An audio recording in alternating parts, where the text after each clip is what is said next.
Good afternoon, dear students.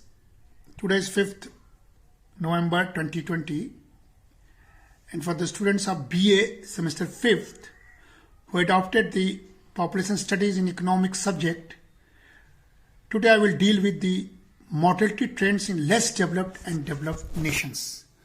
Earlier I told you about the measurement of mortality and various factors of mortality. Today I will teach you mortality trends in less developed and developed nations. So let's start by raising a question that when are child deaths occurring? Because you have to deal with mortality, then you should ask yourself the question that when are child deaths occurring?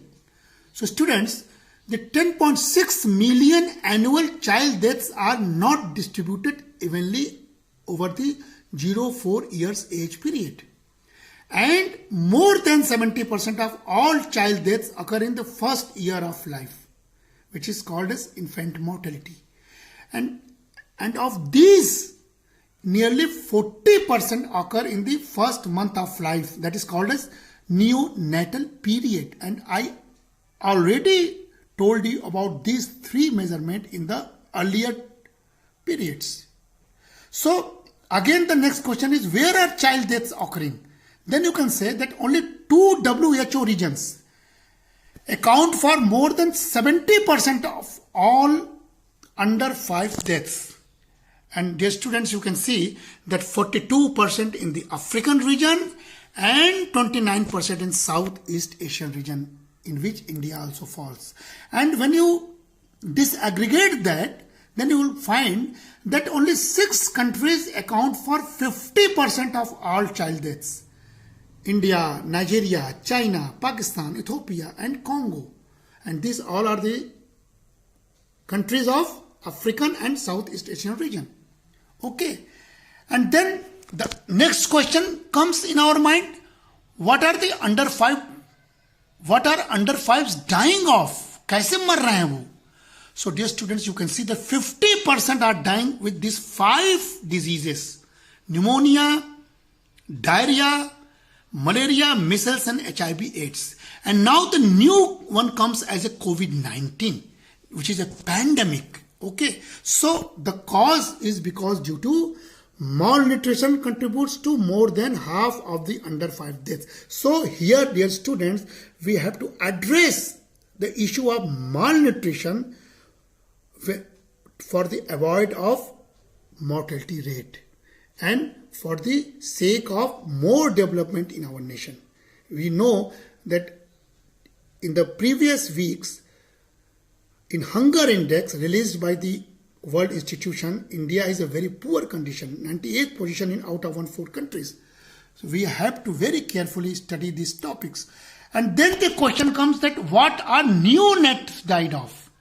Again you can see only 5 diseases: preterm births, severe infections, asphyxia, congenital anomalies and tetanus. 75% of neonatals die from these diseases, and these all are the symptoms of least developed nations. So this is a very concerning figure for India also. So Millennium Development Goal 4 and 5 constitutes a particular challenge, and they say then 57 countries likely to reduce child mortality by 2/3 in 1990 to 2050 already passed, but still intra-country disparities is found here. 16 countries retrogression, significant increase in child mortality. This is a very concerning figure. And progress is slow or stagnating in sub-Saharan Africa and South Asia is seen. And 42 countries accounted for 90% of all child deaths. Just very carefully see that only 42 countries accounted for 90% of all child deaths. And over 1 billion children severely deprived of basic health and other social services linked with the poverty and conflict and HIV. इसीलिए तुम लोग देखो कि इस बार का जो Nobel peace price मिलता है वो इसलिए मिलता है कि जहाँ कॉन्फ्लिक्ट हो रहा है, जहाँ गरीब देश हैं, वहाँ यूनाइटेड नेशंस का सबसे बड़ा प्रोग्राम वर्ल्ड फूड प्रोग्राम को नोबेल पीस प्राइज मिलता है, क्योंकि पॉवर्टी कॉन्फ्लिक्ट का बहुत बड़ा कारण है. So this is a very interesting to know that this is linked to poverty, conflict, and HIV/AIDS. So dear students, let's talk about the India's share of the global burden of births and child deaths. Then you can see that India's share in live births is 20%, child death is 20%, infant death is also 24%, which is very high and concerning. And neonatal death is even more high, that is 30%. So this is a very disturbing figure in context of India's development story. And then when we talk about the trends in maternal mortality rate, this is also very disturbing, and this is a table. I will send you this video. You can go with this table and with graph, and then age specific death rates you find. Then in less developed and more developed regions, age specific death rates also differs. In more developed regions, 75 plus age is less, and less development in less developed regions 75 plus age is more, death is more. So this is also an interesting figure. When you talk about the trend, you can see, dear students, the infant mortality rates by region, and you can see that yellow one is African graph, highest infant mortality, and green one is a Asian, South Asian marks, lower than Africa but still high, and blue one is the average of world. And lastly, below the maroon one is a more developed nation, which is a parallel to the x-axis. So you can better compare Africa, South Africa, Asia and world, or you can compare with least developed or developed nations in regarding to infant mortality growth in the nations. This is few indicators which you should learn.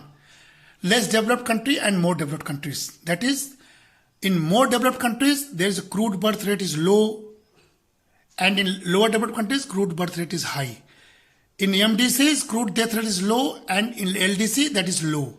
In infant mortality is MDC low, and in LDC high. Literacy rate is MDC high, and in LDC low. School enrollment is high in MDC, and that is low in LDC. Total fertility rate is low in MDC, and that is high in LDC. Total percentage of population under 15 is low in MDC, and that is high in LDC. Life expectancy is high in MDC, and that is low in LDC. Natural increase rate is low in MDC, and that is high in LDC. GNP per capita is high in MDC, and that is low in LDC. Primary economic activities are low in MDC, and that is high in LDC. That means agriculture is high in LDC and low in MDC. Service economic activities high in MDC, and that is low in LDC. Percent living in rural area is low in MDC and naturally high in LDC. And lastly, percentage living in urban area is very high in MDC, and that is low in LDC. So you can also compare with these indicators difference between more developed countries and less developed countries. And that's how these topics end. And then the next one simple thing is, what are the factors affecting mortality? So very speedily I can suggest you that first is sanitation, second is climate, third is communications or infrastructure, fourth is age structure, fifth is diet and nutrition, and sixth is economic growth. All these 6 factors affects the mortality, whether to avoid or decrease the mortality rate or whether to increase the mortality rate. For example, when you talk about the sanitation, polluted water can transmit diseases. That is, cholera and typhoid will increase, and that is the major cause of death in low developed countries. And climate, slight increase in temperature has increased world's agriculture output, therefore reducing the risk of famine and bad harvest. And communication means better movement of food, easier access to urban services for rural areas and hospital, and that is a good for health. And age structure, and aging population or graying population raises the mortality levels in the country. And when you talk about the diet, improved diet has helped the life expectancy to rise in the number of countries. Example, Mediterranean countries and the fish oil diet. And lastly, economic growth, improvement in the economy when coupled with good distribution of health care, education and food, this is also resulted in the reductions in mortality. So this all 6 factors affects the mortality rates in developed nations also and in developing nations also. Thank you.